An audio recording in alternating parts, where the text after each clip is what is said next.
Guni-Guni TV.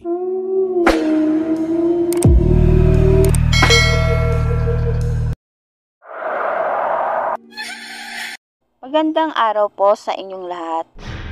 Sana maibigan niyo ang kwentong ibabahagi ko sa inyo. Sa isang liblib na baryo sa Mindoro, may dumating na mag-asawang dayo, sina Elias at Marta. Bata pa sila at bagong kasal, at naghahanap ng tahimik na lugar para magsimula ng bagong buhay. Sa unang tingin, mukhang silang mabait at masipag. Nagtayo sila ng maliit na tindahan sa gitna ng baryo, kaya mabilis silang naging kilala ng mga tao. Ngunit may kakaiba sa kanila. Hindi sila nakikitang lumalabas ng bahay kapag takip silim. Ang tindahan nila na punong-puno ng paninda tuwing umaga ay nanatiling bukas kahit walang nakikitang nagdi-deliver. At ang pinaka nakakakilabot, sa tuwing may lamay sa baryo, palaging nawawala ang bangkay bago pa man ito maihatid sa sementeryo. Si Mang Isko, ang matandang tagapagbantay ng baryo, ang unang nagduda. Bakit hindi natin nakikita kung saan nanggagaling ang paninda nila? Tanong niya sa isang laseng na mangingisda. At bakit parang mas buhay sila kapag gabi? Pero tinatawanan lang siya ng mga kabaryo. Baka naiinggit ka lang, Isko, biro ng isa. Hanggang isang gabi, may batang nawala. Si Junjun, 6 na taong gulang, ay hindi na nakabalik matapos utusan ng kanyang ina na bumili sa tindahan ni na Elias at Marta. Napuno ng kaba ang buong baryo. Pinuntahan nila ang tindahan, pero sarado na ito. Walang sagot ng katukin nila ang pinto.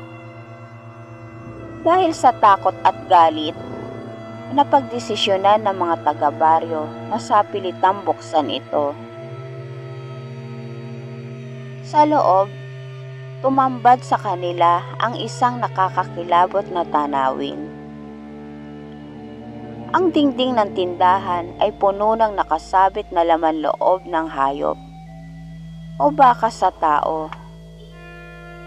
May mga basag na garapon na may lamang matang nakalutang sa likido. At sa isang sulok, nakita nila ang katawan ni Junjun. Hindi gumagalaw, putlang-putla at tila walang dugo. Doon nila nakita sina Elias at Marta sa isang madilim na kwarto. Nakayuko sa isang bangkay. Hinihigop ang natitirang dugo nito. Nang mahuli, dahan-dahan silang tumayo at sa ilalim ng liwanag ng gasera, nakita ng mga taga-baryo ang tunay nilang anyo. Maputla, mahaba ang mga kuko at ang mga matay pulang-pula. Aswang ang sigaw ng isang lalaki.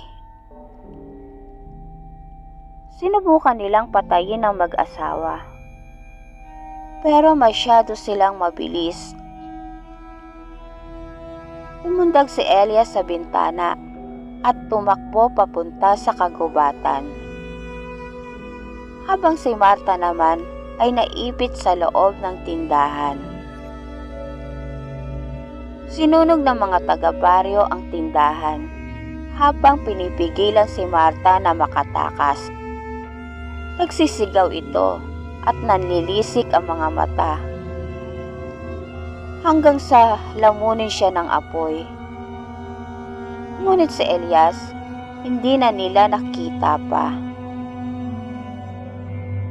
Mula noon, nagbago ang baryo.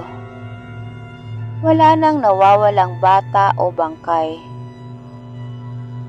Pero tuwing hating gabi, may nakakaranig ng malalim na paghinga mula sa kakahuyan. Parang may isang nilalang na nagmamasid, naghihintay ng tamang panahon para bumalik. At isang araw, isang bagong mag-asawa na naman ang dumating sa baryo.